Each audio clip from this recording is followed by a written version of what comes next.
We'll start right there. The war in Gaza has reportedly killed 10,000 people or more on both sides. The Israel Defense Forces are now on the ground hunting the terrorists of Hamas in Gaza, looking in the tunnels and beneath hospitals where civilians are used routinely as human shields. Block by block and piece by piece, the IDF is systematically targeting every terrorist they can find and delivering swift and final justice.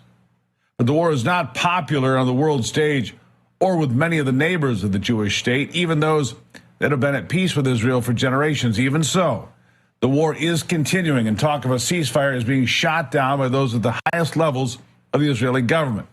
Here's the Israeli ambassador to the United States, Michael Herzog, on that topic. Listen.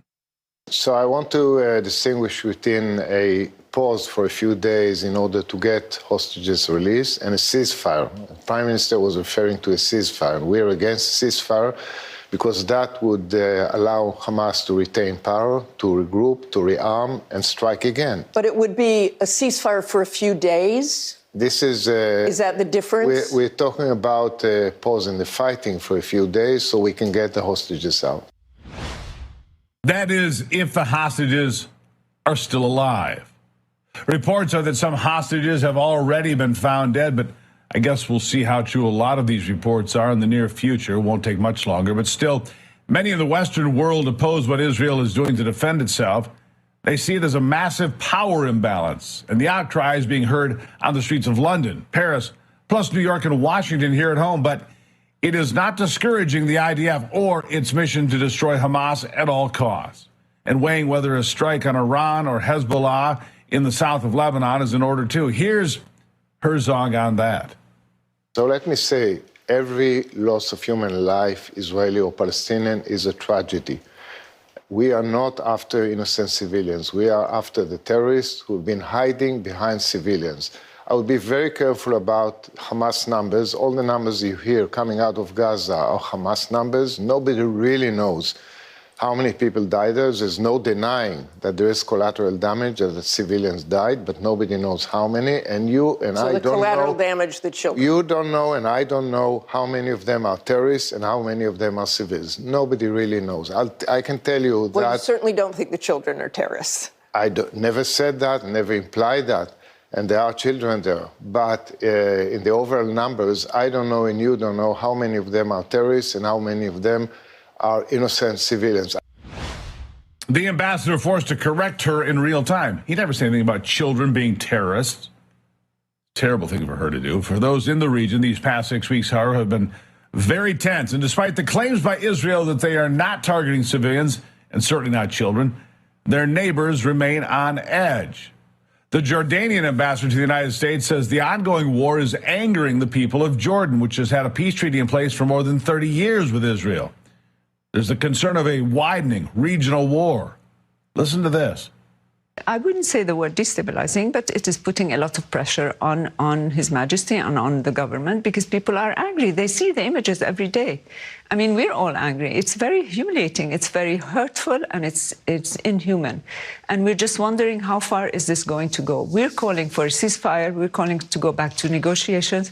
And as the senator said, the only way to be pro-Israeli is to ask for peace, and the only way to be pro-Palestinian is to ask for peace. And this is common grounds for both of us. So we need to go further on that. And on the settlers, just as a word in the West Bank, the settlers are going haywire, unhinged, and are not caring about the law, and nobody's able to stop them. Every day there are 8 attacks on Palestinians, and they are mistreating them, humiliating them, sending videos all over social media of them naked, and in situations that are unacceptable. Now, how much of this conversation from surrounding countries like Jordan is bluster? How much of it is real? We know that Hezbollah has already started attacking from South Lebanon into Israel. Not a full ground invasion, but shooting rockets routinely, dozens of drones as well in Israel's direction. Iran has said some things that signal that they could want to involve themselves more directly in the war, too, but they say that quite a bit. So is this actually going to be a flashpoint or just more chutzpah? Much of the talk these past several days has been on the idea of a military pause for a few days anyway. But as you've heard, the push by those on the left for a total ceasefire does not appear likely. and that leaves the fate of more than 200 hostages in doubt. Their fate completely uncertain right now. In fact, U.S. officials have no idea at all as to how many hostages are being held in Gaza by the terrorist group Hamas.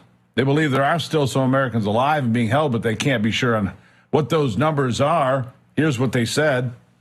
Are you confident that the majority of the hostages are alive? Hamas has said they are not holding all of them. Other groups are holding those hostages.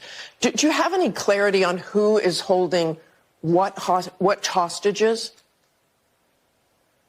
So this is not something about which we have perfect clarity. Obviously, we are relying on others who have been in touch with Hamas. The United States government does not speak directly with them. But we do believe that a significant number, and most likely the majority and even the vast majority of hostages are alive. We are certainly operating under that assumption, and we are going to work to get as many of them out, certainly including, by the way, a number of Americans who we believe are held hostage as we can. But we do not have perfect clarity. We are not on the ground. We are not in direct contact with Hamas, but we believe, based on their representations, that there are a significant number of hostages who could be released if this deal is completed.